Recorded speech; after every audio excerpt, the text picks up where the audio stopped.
O Pacto Nacional de Neutralidade entre PT e PSB é o tema da entrevista do dia com Maria Lídia Flandoli.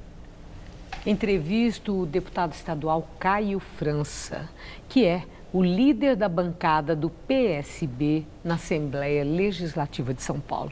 Obrigada, deputado. Obrigado, Maria Lídia. É um prazer estar com você aqui. Bom, deputado, o Pacto Nacional de Neutralidade que foi firmado entre PT e PSB e que está dando tanto o que falar. Há quem entenda que foi uma forma que o PT encontrou, e aí parece que o artífice seria o próprio ex-presidente Lula, de isolar Ciro Gomes, que estava sendo entendido como um rival preocupante. Mas há também quem entenda que esse pacto é para selar uma unidade no Nordeste do Brasil em torno de um nome do PT candidato à presidência da República. Quero ouvi-lo. Qual foi a sua opinião? Foi porque Ciro estava incomodando ou o foco é o Nordeste mesmo? Não, Maria Lídia, eu diria que nem uma coisa nem outra. O partido, depois da morte do Eduardo, na última candidatura, a Marina Silva representou, após a morte do Eduardo, o nosso grupo político. Com a morte do Eduardo, o partido ficou muito fragmentado. A gente aqui em São Paulo, ao longo dos anos, temos relações pessoais e de gratidão, de lealdade com o ex-governador Geraldo Alckmin. E se mantém assim. No Nordeste existe uma relação antiga de um grupo majoritário no partido, de Pernambuco em especial, com o PT.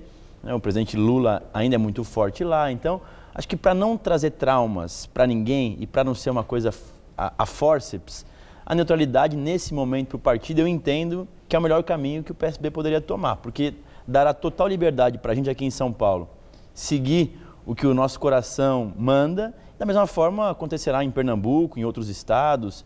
O partido terá aí boas disputas, além das reeleições, teremos novos candidatos. Então, acho que foi uma atitude que deve ser homologada no domingo, na nossa convenção nacional, acertada do partido. Bom, agora, neutralidade que surte efeitos, claro. Essa análise de que Ciro Gomes ficou isolado, ela é repetida em diferentes correntes políticas em todo o Brasil, que ele seria aí um grande perdedor com esse pacto PT-PSB. Bom, e quem é o beneficiário? Nós podemos dizer que Geraldo Alckmin pode ser o beneficiário desse esvaziamento de Ciro Gomes em decorrência do pacto?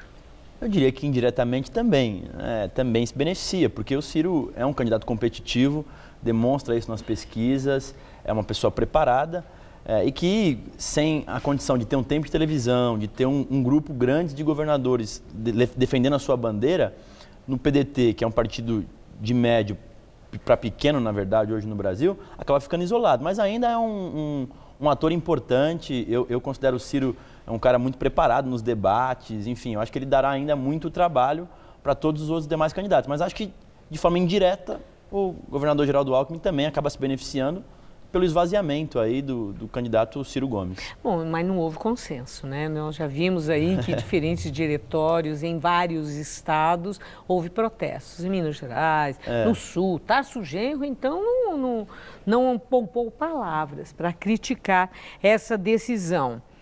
O PSB de São Paulo aprova esse pacto de neutralidade do PSB? Nós defenderemos isso no domingo, com certeza, porque entendemos que, como eu te falei, quando o partido está muito dividido, com posições muito antagônicas, se você toma pé para um lado, você acaba perdendo muito do outro. Então, acho que nesse momento, como nós não temos uma candidatura própria, que poderia ter sido do Joaquim Barbosa, ou mesmo do próprio Beto Albuquerque, que foi o vice da Marina na última eleição, como cada um acabou seguindo o seu rumo, Joaquim acabou desistindo, o Beto disputa o Senado no Rio Grande do Sul.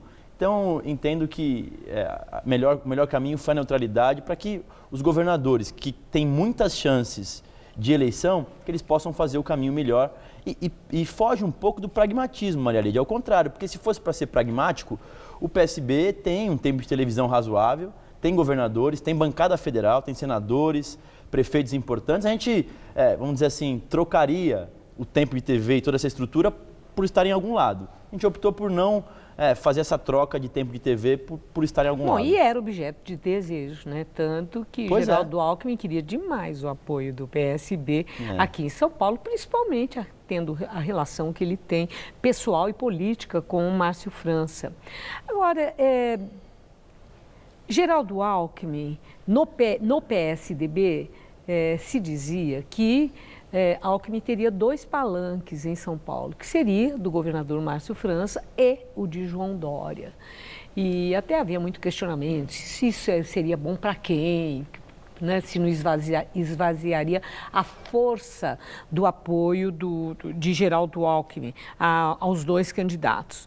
Mas o que ficou assim, curioso foi que, recentemente, na convenção que formalizou a candidatura de João Dória, a Alckmin compareceu, e ele que andava assim, bem afastado de Dória, e os 2 lá estavam muito simpáticos, muito gentis, estavam. Elogios, Alckmin fez elogios a João Dória, que tinha um tom de campanha.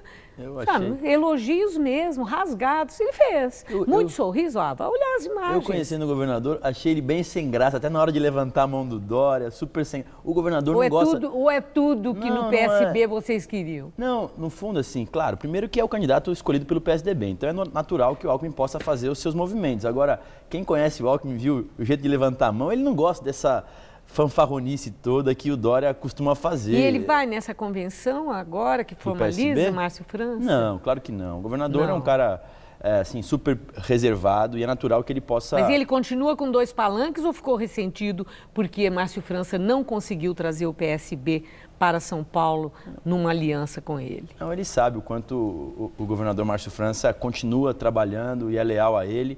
E assim, a nossa lealdade, Maria Lídia, não está condicionada à lealdade dos outros. É assim que eu aprendi na minha vida. Eu não posso condicionar a minha lealdade com a sua e com a dos outros. Eu sou leal por convicção. E é assim que o governador Márcio França fará com o Geraldo Alckmin. Tem outros candidatos competitivos na nossa coligação, né? O próprio Álvaro Dias, o Podemos decidiu nos apoiar aqui na eleição estadual e é um candidato também competitivo, que a gente tem muito respeito por ele, vai respeitar o seu espaço na coligação, terá uma candidatura ou majoritária ou a vice-governador, né, com o Mário Covas. Então vai ser Márcio França e Mário Covas, já está decidido aqui em São Paulo, estarão no mesmo palanque. O vice de Márcio França será Mário Covas? Não. Vai ser uma decisão... Porque ele, quando esteve aqui, era o candidato ao Senado. E continua nessa... Mas é uma candidatura importante, né? Porque é uma candidatura majoritária, ainda tem a vaga do Senado, uma outra vaga do Senado e uma vaga de vice, para que a coligação que a gente montou junto com outros partidos... Quer dizer, ainda vai definir isso, a questão do vice. Ainda tem até o final desse fim de semana para poder decidir aí, mas todos os nomes que estão sendo colocados a gente respeita muito e trabalha no consenso dos partidos. Bom, falando nessa questão de consenso, falou-se muito de como seria importante uma frente de partidos de esquerda em torno de um único nome para que os represente, uma vez que estava ali muito pulverizado, cada partido tendo o seu candidato, etc. Mas não deu certo, a tal da frente de esquerda. E eu vi uma declaração do Guilherme Boulos, que é líder do MTST e candidato à presidência pelo PSOL, em que ele disse que a esquerda no Brasil, e eu pergunto isso porque o PSB está no rol dos partidos de esquerda no Brasil. Centro-esquerda. Mas precisa de autocrítica. Precisa reconhecer o quanto se afastou das pessoas e precisa reconhecer os erros, os partidos, aqueles que tiverem erros do passado. Você concorda com essa avaliação, que a esquerda no Brasil precisa fazer autocrítica? Eu acredito que, assim como a direita também, assim, todos os partidos precisam fazer uma autoanálise, né? Os partidos estão muito distantes da sociedade. Tanto que hoje, muitas vezes, os partidos servem meramente para cumprir uma obrigatoriedade eleitoral para você se filiar. Infelizmente acontece isso porque os partidos eles não têm, muitas vezes, a questão ideológica e o próprio eleitor brasileiro também não se sente assim. Talvez pela quantidade de partidos, pelo modelo como se acontece a eleição aqui no Brasil. Então, nada acaba favorecendo.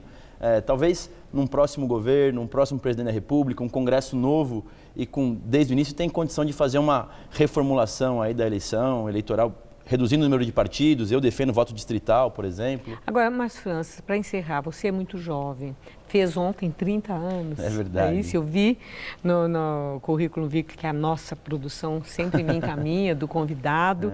Parabéns pelo aniversário. Agora, sobre jovens, eu quero perguntar, porque o Tribunal Superior Eleitoral divulgou que no Brasil houve uma queda de 14% no número dos eleitores entre 16 e 17 anos que estão habilitados a votar. Então, que olhar você tem para isso? Por que esses jovens, ao invés de crescer nessa possibilidade, né, de um ato cívico, de decidir sobre o futuro do país, por que a indiferença dos jovens e uma queda de número expressivo? É pelo descrédito da política como um todo, né? E o jovem ele já é mais indignado. E como não tem essa obrigatoriedade, então esse jovem acabou optando por não votar. Mas eu diria que o jovem nessa eleição ele vai influenciar muito nas decisões, porque ele tem acesso a muita informação e hoje, numa família, numa mesa de jantar, o jovem ele tem muita informação até para influenciar a sua família. Então, a gente espera que o jovem, mesmo não estando numericamente ainda numa condição melhor, não tendo crescido, mas ele vai influenciar muito na eleição, aqui em São Paulo bastante, com os projetos que o governador Márcio França tem feito, do GEPOI, enfim, a Univesp, entre outros, e no Brasil também. E eu agradeço a sua entrevista. Muito obrigada. Eu que agradeço, Uma boa Maria Lídia. noite. Uma boa noite a todos.